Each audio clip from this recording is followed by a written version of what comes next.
Hello, চলুন আজকে খুব কাজের একটা ইংরেজি শব্দ শিখে ফেলি।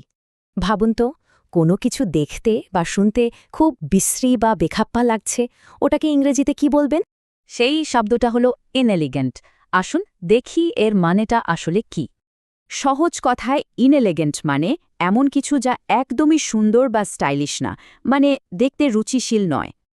একটা জিনিস কিন্তু মাথায় রাখতে হবে, এই শব্দটা একটা নেগেটিভ শব্দ, এটা দিয়ে প্রশংসা করা হয় না।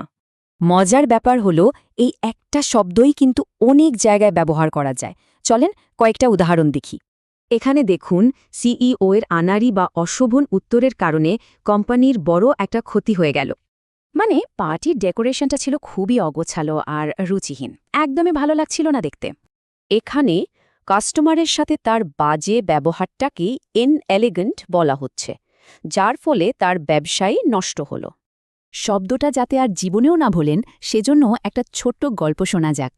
ধরেন, আমাদের গল্পের চরিত্রের নাম রাফি। রাফি ভার্সিটিতে পড়ে, আর তার সামনে একটা খুব জরুরি প্রেজেন্টেশন আছে। সে বেশ নার্ভাস।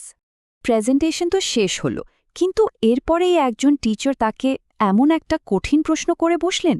চাপের মুখে রাফি না ভেবেই একটা বিশ্রী উত্তর দিয়ে দিল। এটাই হলো একটা ইনএলিগেন্ট রেসপন্স। ওর এই আনাড়ি উত্তরে ক্লাসের সবাই কেমন যেন চুপ হয়ে গেল, পরিবেশটাই অস্বস্তিকর হয়ে উঠল। তাহলে সারমর্মটা কি দাঁড়ালো? ইনএলিগেন্ট মানে হলো বেখাপ্পা, আনাড়ি বা সৌন্দর্যহীন কিছু।